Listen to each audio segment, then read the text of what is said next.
नाज़रीन फटा ये पड़ गया पाकिस्तान तहरीक इंसाफ में इस बात पे कि अमेरिकन ने उनको बुलाया या उनको नहीं बुलाया। एक तो ये कोई अलग से मीटिंग थी नहीं जिसके अंदर पाकिस्तान तहरीक इंसाफ अपने तहफ़्फ़ुज़ात और बाकी चीज़ें रखती।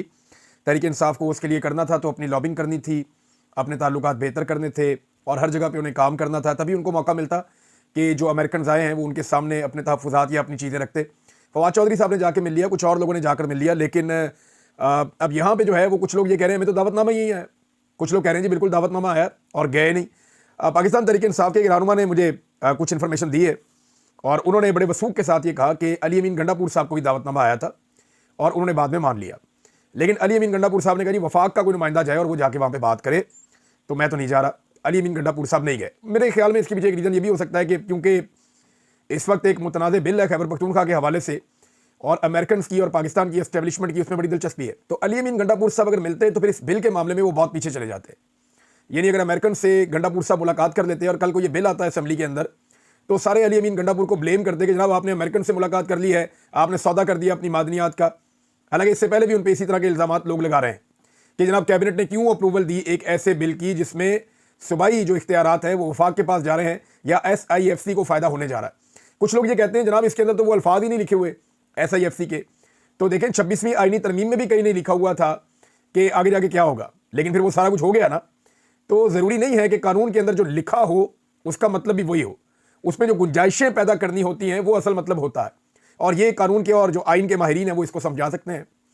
अली अमीन गंडापुर साहब नहीं मिले। बैरिस्टर गौहर साहब जो हैं उनकी कोई फैमिली कमिटमेंट थी बताया गया, इसलिए वो भी नहीं मिले, पेशावर वो चले गए।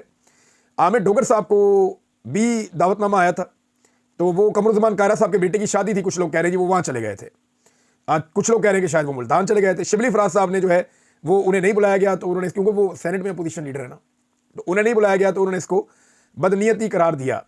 उमर अयूब साहब का नाम नहीं आया कि उनको क्यों नहीं बुलाया गया और बाकी लोग क्यों नहीं वहाँ पे पहुँचे। बहरहाल ये पाकिस्तान तहरीक इंसाफ मिल पाती है नहीं मिल पाती, अपनी बात कर पाती है नहीं कर पाती। बाहर दिखाई देता है कि अमेरिका से जो वफद आया उनकी तवज्जो इंसानी हकूक़ की खिलाफ वर्जियों, मैंडेट की चोरी, पाकिस्तान में जुल्म और बर्बरियत से ज़्यादा मादनियात की तरफ है। उनकी तवज्जो है कि जनाब मादनियात कितनी है, पाकिस्तान में पहाड़ कितने हैं और उनके अंदर क्या कुछ खजाने छुपे हुए हैं। ऐसा लगता है कि उनकी तवज्जो वहाँ पे ज़्यादा है। अब इसमें नादरीन ये तो एक है, और दूसरा पाकिस्तान तहरीक इंसाफ ने एक और फैसला किया इस बिल को लेकर। वो जो बिल को लेकर फैसला किया वो मैं आपके सामने रखता हूँ, लेकिन क्योंकि पहले अमेरिकन की बात हो रही है तो आर्मी चीफ की बॉडी लैंग्वेज के ऊपर बहुत ज़्यादा सवाल उठाए गए। बहुत सारे लोगों ने इस पर बात भी की है कि जो अमेरिकन के साथ आर्मी चीफ की बॉडी लैंग्वेज है वो बड़ी डाउन है, बड़ी ही हम्बल किस्म की है। वो एक आर्मी चीफ की बॉडी लैंग्वेज नहीं है। यानी पाकिस्तान के अंदर जब वो मूव करते हैं बड़े करख्त अंदाज में, बड़े एक्टिव, बड़े सीधे होकर वो बैठते हैं, लेकिन अमेरिकन के साथ कोई तस्वीर जो उनकी वायरल की जा रही हैं उनमें ये दिखाया जा रहा है कि वो उस तरह नहीं है, बड़े हम्बल हैं, बड़े आजिज़ी के साथ उनके साथ बातचीत कर रहे हैं। तो अमेरिका एक बहुत ताकतवर बहुत बड़ा मुल्क है। तनकीद करने वालों को ये बात समझनी पड़ेगी कि पाकिस्तान का जितना मर्जी पाकिस्तान जो है वो हम अपने आप को जो मर्जी समझें, लेकिन अमेरिका के सामने दुनियावी हैसियत में चाहे आप फ़ौजी ताकत की बात कर लें, दुनिया में असर रसूख की बात कर लें, वो तो इस वक्त सुपर पावर है और वर्ल्ड की इकॉनमी को कंट्रोल करते हैं। हमारी इकॉनमी वैसे ही डूबी पड़ी है, तो वहाँ पे बॉडी लैंग्वेज ऐसी ही होती है, कोई भी हो। ख्वाजा आसिफ ने कहा था ना कि हमारे तो जनाब वेंटिलेटर थे अमेरिका के पास, जब दिल करेंगे वो उतार देंगे। और इसके अलावा शहबाज शरीफ ने कहा था कि बैगर्स आर नॉट चूजर्स, हमारी तो चॉइस ही कोई नहीं हो सकती। तो फिर आर्मी चीफ जो हैं उनको अब जैसे पाकिस्तान में वो रहते हैं वैसे अमेरिकन के सामने तो नहीं रह सकते। ये जो तनकीद कर रहे हैं लोगों को, उनको ये बात समझनी चाहिए। आमिर मुगल साहब ने सवाल उठाया बड़ा इंपॉर्टेंट। उन्होंने कहा $1 मिलियन के 2 सवाल। बलूचिस्तान ईरान के बॉर्डर से महाना अरबों रुपए के तेल की स्मगलिंग पर आज तक बलूचिस्तान लिबरेशन आर्मी ने हमला क्यों नहीं किया। वैसे ये सवाल बड़ा इंपॉर्टेंट है कि ट्रेन के ऊपर वो अटैक कर देते हैं जहां पे सिक्योरिटी मौजूद है। ये जो तेल स्मगल होकर आता है इसके ऊपर BLA अटैक क्यों नहीं करती। यानी ये बॉर्डर से स्मगल होकर आ रहा है, पाकिस्तान के अंदर दाखिल हो रहा है, इस पर कभी अटैक नहीं किया। क्या वो इस कारोबार में मुलव्वस हैं जो इस कारोबार को खुला छोड़ देते हैं? ये यहाँ पे खुफिया डील है कि जनाब इनको आपने नहीं मारना, और ये लोग भी बड़े आराम से जो है सलमानी टोपी पहन के हज़ारों गाड़ियाँ लेके बलूचिस्तान के अंदर दाखिल हो जाते हैं ईरान से, और बॉर्डर क्रॉस करके बलूचिस्तान के अंदर और मुख्तलिफ जगहों पे कराची तक चले जाते हैं, फैल जाते हैं हर तरफ। ये बड़ा सवाल है उन्होंने जो पूछा। दूसरा उन्होंने पूछा कि फाटा की सिर्फ एक मोहम्मद एजेंसी में महाना अरबों मालियत के निकाले जाने वाले नेफ्राइट पर आज तक तहरीके तालिबान पाकिस्तान ने कोई हमला क्यों नहीं किया। सही जवाब देने वाले को SIFC के फंड से इनाम दिया जाएगा। देखिए सवाल दोनों बड़े इंपॉर्टेंट है कि तालिबान हर तरफ हमला करते हैं, हर चीज़ पे हमला करते हैं, लेकिन ये जो मादनियात जारी होती हैं इनके ऊपर अटैक क्यों नहीं करते। मादनियात पे कभी अटैक नहीं किया तालिबान ने, आप गौर करें। इसी तरह से जो तेल स्मगल होकर आ रहा है उस पर कभी भी BLA ने अटैक नहीं किया।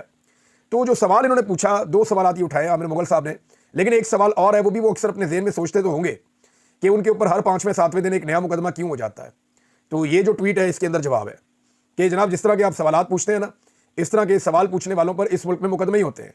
तो आमिर मुगल साहब, आप बिल्कुल डिजर्व करते हैं कि आपके ऊपर एक के बाद एक मुकदमा किया जाए। बहरहाल आपने जो अपना सवाल किया उसका जो दूसरा लफ्ज है डॉलर, ये जवाब है जनाब मेरे ख्याल में कि डॉलर का खेल है जनाब। डॉलर के लिए सब खेल खेलते हैं। तालिबान जो है वो मादनियात के ट्रकों पे अटैक नहीं करते। इसी तरह जो बलूचिस्तान लिबरेशन आर्मी है वो स्मगलिंग की गाड़ियों के ऊपर अटैक नहीं करते। बाकी हर एक के ऊपर हमला हो रहा है। पंजाबी पश्तून शहीद हो रहे हैं, सिक्योरिटी फोर्सेज के लोग शहीद हो रहे हैं। ये बड़ी बदकिस्मती है पाकिस्तान की। आपका सवाल वैलिड है, लेकिन इसका जवाब देने वाले अभी मसरूफ हैं। जब कभी उनके बाद टाइम होगा तो उनसे ये जवाब मांगा जाएगा। अच्छा जी, पाकिस्तान तहरीक इंसाफ ने, सलमान अकरम राजा साहब ने तो बड़ी क्लियर बात की है, लेकिन तहरीक इंसाफ ने इसके ऊपर एक एलामिया भी जारी किया। दोनों चीज़ें मैं आपके सामने रख देता हूँ। पहले जरा सलमान अकरम राजा साहब का स्टेटमेंट आप देख लें। उन्होंने कहा कि मिनरल बिल बेहतर वक्त में मंजूर होगा, मादनियात वाला बिल जो है बेहतर वक्त में मंजूर होगा, और वो बेहतर वक्त इमरान खान की रिहाई के बाद ही होगा, और यही पार्टी की गालिब राय है, और अली अमीन को भी इस पर यकीन है। यानी इमरान खान जब रिहा होंगे तब करेंगे। खदीजा शाह साहब ने भी यही कहा, बुशरा बीबी की बहन है उन्होंने भी यही कहा, अलीमा खान साहब उन्होंने भी यही कहा। इमरान खान के जितने वफादार हैं वो सारे ये कह रहे हैं कि ये अरबों डॉलर्स का गेम है, कुछ छोटी बात नहीं है। ये खैबर पख्तूनख्वा में जो मिनरल्स पड़े हैं, अगर आप इनकी टोटल मालियत लगाएं तो कुछ लोग ये दावा करते हैं, जो एक्सपर्ट्स हैं, कि दुनिया के अंदर शायद पाकिस्तान टॉप 10 मुल्कों के अंदर शामिल है जहां बेहतरीन मादनियात पड़ी है और सबसे ज्यादा वैरायटी खैबर पख्तूनख्वा में। रेयर अर्थ मिनरल्स हैं वहां पे, लिथियम है वहां पे, कोबाल्ट है वहां पे, और बहुत सारी वहां पे धातें हैं, कॉपर है, सोना निकलता है, रूबी निकलता है, एमरल्ड निकलता है, जमरुद निकलता है, और बहुत सारे। तो ये जो सारे के सारे वहां पे नादर हीरे जवाहरात निकलते हैं खैबर पख्तूनख्वा से, ये अरबों डॉलर की इनकी मालियत है। तो क्या ऐसी हुकूमत को, जो एक जाली हुकूमत है, ऐसी हुकूमत जिसके पास मैंडेट ही नहीं है अवाम का, उसके हवाले ये अरबों डॉलर्स मालियत के असासे कर दिए जाएं ताकि वो ओने पोने बेच के अपनी दिहाड़ी लगा ले? ये भी सवाल सबके ज़हन में आता है। लिहाजा इमरान खान साहब की रिहाई के साथ लोग इसको मशरूत कर रहे हैं। एक कमेटी भी बनाई गई है पाकिस्तान तहरीक इंसाफ की जानिब से, जो इसके टेक्निकल पहलुओं पर गौर करेगी। ज़रा मैं कमेटी के बारे में आपको बता देता हूँ कि इसमें खबर क्या है। जी, खबर यह है कि तहरीक इंसाफ खैबर पख्तूनख्वा ने मादनियात बिल 2025 के तनाजुर में सूबे भर में इस बिल से मुताल्लिक पैदा होने वाली गहरी दिलचस्पी, तशवीश और लोगों की राय के पेश नज़र पाकिस्तान तहरीक इंसाफ खैबर पख्तूनख्वा ने इस कानून का जामे जायज़ा लेने के लिए एक 3 रुकनी कमेटी तश्कील दी है। कमेटी मंदरजा दिल लोगों पर मबनी है। नंबर 1 अली असगर खान, रुकन कौमी असम्बली हैं, मरकज़ी जनरल सेक्रेटरी पाकिस्तान तहरीक इंसाफ खैबर पख्तूनख्वा। और इसके बाद जनाब ये इसके अंदर शामिल होंगे चेयरमैन के तौर पर फिर डॉक्टर अमजद अली खान, सब आप जानते हैं, बहुत दबंग आदमी है, बड़ी खुलकर बात करते हैं, वो भी इसके रुकन है कमेटी के। अरबाब शेर अली खान, आप सब जानते हैं इनको भी, ये रुकन कौमी असम्बली हैं, और ये भी जो है वो इसके ऊपर बात करेंगे और इसके ऊपर इंक्वायरी करेंगे कि इसके अंदर बिल के अंदर है क्या। इस कमेटी को ये जिम्मेदारी सौंपी गई है कि वो बिल का तफसीली जायजा ले, इसमें मौजूद अहम सकम या अबहामात की निशानदेही करे और शफाफियत के फ़रोग, सूबाई खुद मुख्तारी के तहफ़्फ़ुज़, अवामी हकूक़ के एहतराम और कानून को वसीतर अवामी मफाद के मुताबिक ढालने के लिए सिफारिशात तैयार करे। कमेटी को यह इख्तियार होगा कि वो मुतल्लिका माहिरीन, कानूनी और समाजी रहनुमाओं और दीगर ज़ी फ़हम अफराद से मुशावरत करे। इंतहाई जायज़े और मुख्तलिफ सतहों पर उठने वाले तहफ़्फ़ुज़ात के बाद ये वादे है कि इस बिल पर मज़ीद वज़ाहत और मुमकिना तरामीम नागुज़ीर है। कमेटी ने अपनी मुशावरत का अमल शुरू कर दिया है और बहुत जल्द खैबर पख्तूनख्वा हुकूमत और पार्टी की मरकज़ी क़यादत को अपनी सिफारिशात और नताइज पेश करेगी। और भी चीज़ें इसमें लिखी हैं, लेकिन एक चीज़ तो क्लियर हो गई है कि अब इसके ऊपर जनाब मज़ीद तहकीक होगी, इसको चेक किया जाएगा कि इसके नताइज क्या हो सकते हैं, असरात क्या हो सकते हैं, सूबाई खुद मुख्तारी ना चली जाए, मादनियात के ऊपर से कंट्रोल ना चला जाए, ये सारी चीज़ें नहीं होनी चाहिए। और 18वीं जो आईनी तरमीम है उसके ऊपर कोई शब खून ना मारा जाए, ये भी बहुत ज़रूरी है। तो ये जनाब मादनियात का मामला जो है वो सूबाई हुकूमत के पास रहे, इसलिए ये कमेटी बनाई गई है। अब देखें ना, ये कमेटी माहिरीन से भी बात करेगी, ऐसे लोगों से बात करेगी जो लोग इसके बारे में बहुत ज़्यादा जानते हैं, जो तफसीली मालूमात रखते हैं, और फिर वो अपनी सिफारिशात मुरतब करेगी। हो सकता है कमेटी कहेगी जी आपको ये बिल पास करवाने की ज़रूरत ही नहीं है, आपके पास जो कानून मौजूद है वो बेहतरीन है, उसके अंदर 2-3 चीज़ें आप तब्दील करें और आप जनाब यहाँ पे सूबाई हुकूमत खुद से बुलाए, सरमायाकारों को उनके साथ बात करें। अब ये सूबाई सब्जेक्ट है और आप दुनिया को अपनी मादनियात बेचें, अपनी शराइत के ऊपर बेचें और बेशुमार पैसा बनाएं। तो ये पैसा बजाय इसके कि कहीं और जाए, खैबर पख्तूनख्वा की आवाम के ऊपर खर्च हो जाए। वैसे सबसे बेहतर तो ये है कि इमरान खान साहब खुद इसका फैसला करें। खदीजा शाह साहबा कहती हैं कि 5 मिनट 10 मिनट में आप 140 सफ़ों की ब्रीफिंग इमरान खान को नहीं दे सकते, ये मुमकिन नहीं है। लिहाजा क्योंकि ये बहुत अहम बिल है, बड़ी इंपॉर्टेंट चीज़ है, अरबों डॉलर का मामला है, तो फिर इमरान खान साहब को बाहर आने दें। जब वो बाहर आ जाए तो फिर वो खुद ही इस बिल के ऊपर फैसला कर लेंगे। इमरान खान साहब ने नाज़रीन एक मरतबा फिर उनके वकला ने अदालत के अंदर 9 मई पे मौके पेश किया कि इमरान खान साहब तो 9 मई वाले दिन गिरफ्तार थे, वो तो आज़ाद थे ही नहीं, तो वो 9 मई के सारे वाकयात के अंदर मुलविस कैसे हो सकते हैं, उनके ऊपर ये मुकदमे कैसे दर्ज किए जा सकते हैं। देखें ना, सबसे पहला जो जवाब देना पड़ेगा वो ये देना पड़ेगा कि यहाँ कॉलर से, गिरबान से इमरान खान साहब को पकड़ के रेंजर्स की यूनिफॉर्म में लोग घसीट रहे थे। अब एक साबिक वज़ीर आज़म है, जिस तरह तशद्दुद किया गया, जिस तरह घसीट के उनको गाड़ी के अंदर डाला गया और जो वहाँ पे लोगों को जख्मी किया गया, हाई कोर्ट के तकद्दुस को पामाल किया गया और वहाँ पे गैर कानूनी तौर पे एक साबिक वज़ीर आज़म को, अवाम के सबसे मकबूल लीडर को गिरफ्तार करके उसकी तज़हीक की वीडियो को पब्लिक किया गया पाकिस्तान के सारे टीवी चैनल्स पे, ताकि लोगों के अंदर जज्बात पैदा हो, लोग गुस्से में आकर एहतजाज करने के लिए निकले। तो ये बात का जवाब सबसे पहले देना होगा कि ये वीडियो वायरल क्यों की जा रही थी मीडिया के ऊपर, ये वीडियो बनाई कैसे गई थी, इमरान खान के गिरबान पे हाथ किसने डाला था, वो गैर कानूनी गिरफ्तारी करने के पीछे मकसद क्या था, रेंजर्स को किसने बुलाया था और ये सारा ऑपरेशन क्यों किया गया था, किसके हुक्म पे किया गया था। वहां से ये मामला शुरू होता है, फिर 9 मई की तरफ जाता है। बहरहाल इमरान खान साहब तो इसको हमेशा से एक फॉल्स फ्लैग ऑपरेशन कहते हैं, लेकिन दूसरी जानिब से जिद है कि जनाब इसी में इमरान खान साहब को सजा देनी है, तो और बहुत सारे मुकदमों में दी है सजा, यहां पर भी देकर देख लें। इमरान खान तो मुझे लगता है कंप्रोमाइज़ नहीं करेंगे और सब चाहते भी हैं। इसहाक डार ने भी ख्वाहिश का इजहार भी किया कि सरेंडर करें पहले। इमरान खान इस सिस्टम के सामने सरेंडर नहीं कर रहा। डार साहब ये चाहते हैं, नवाज शरीफ साहब ये चाहते हैं कि उनकी इज्जत इसी में है कि किसी तरह इमरान खान साहब से सरेंडर करवाया जाए।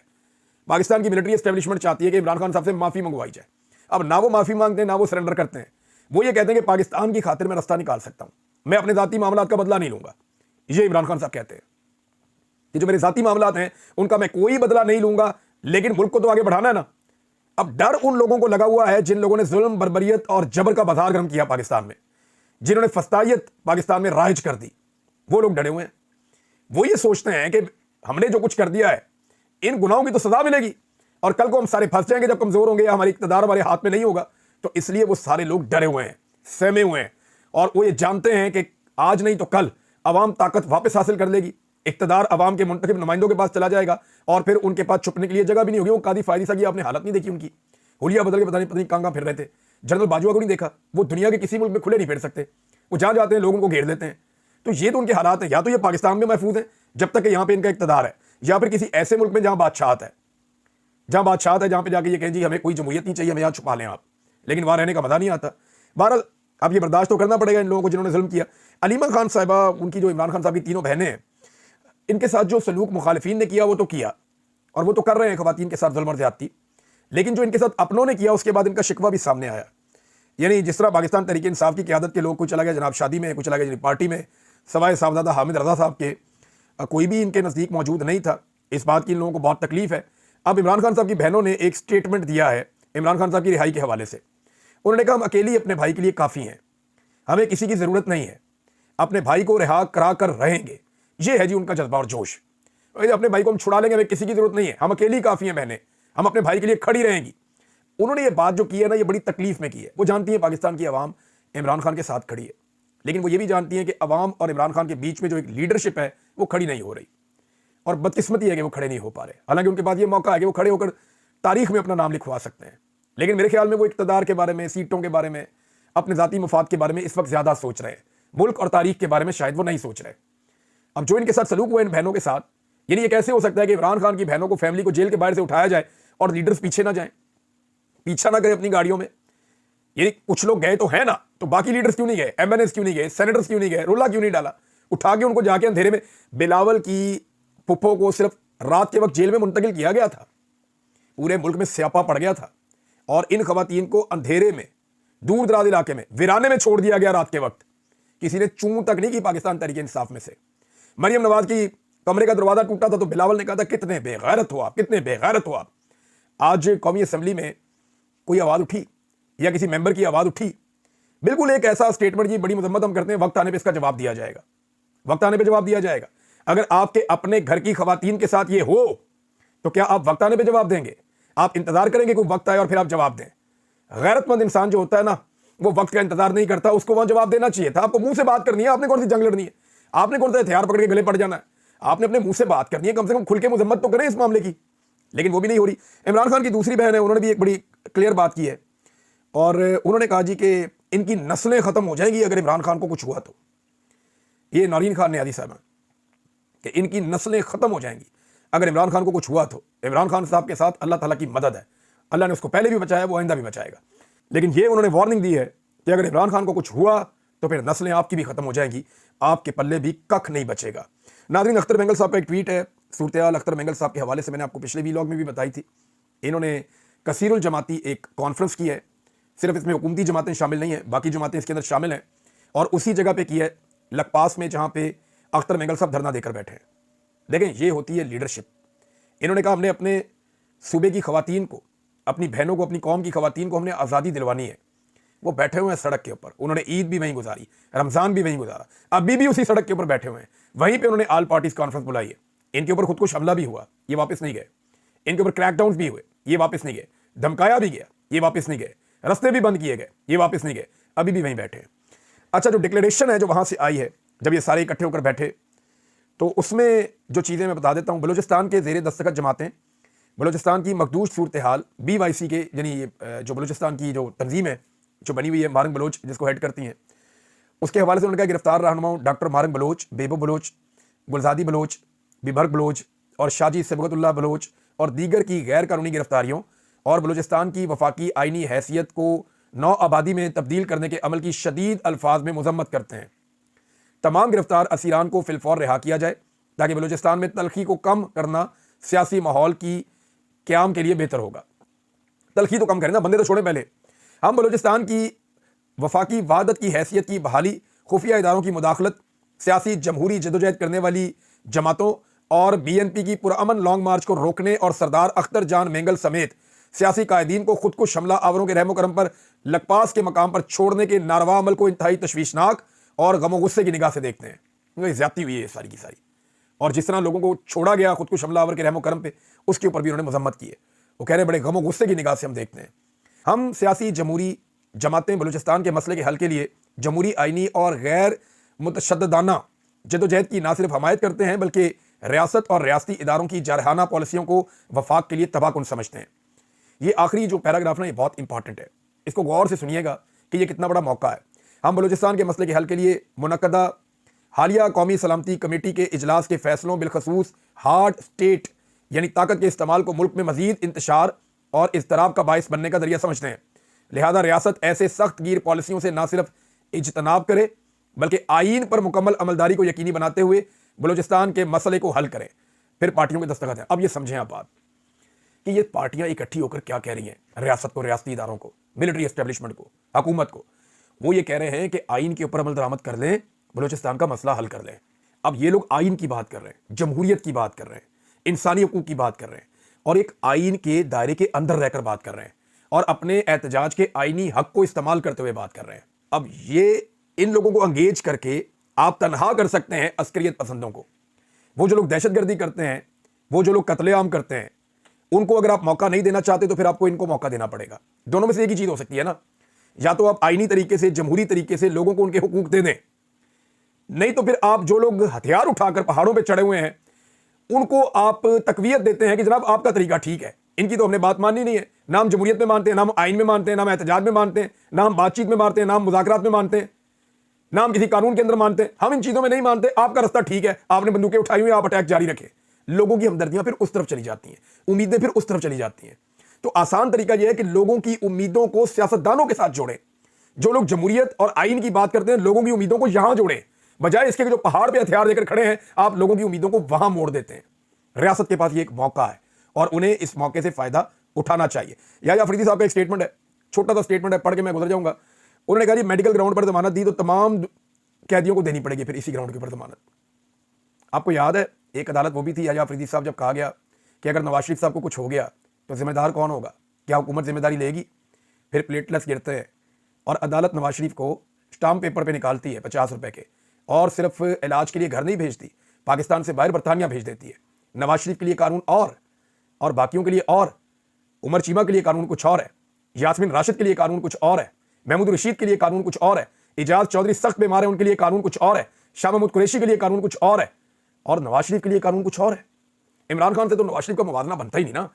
लेकिन यहां आप देखें ना कि क्या कानून उसके लिए कुछ और है कि अदालत बुला के पूछती है इसको कुछ हो गया तो क्या होगा, कौन जिम्मेदारी लेगा? पाकिस्तान से बाहर भेज दिया इलाज करने के लिए, और यहाँ पे रिलीफ देने के लिए तैयार नहीं है। अंदाजा करें आप। अब तक के लिए इतने, अपना ख्याल रखिएगा, अपने चैनल का भी। अल्लाह हाफिज़।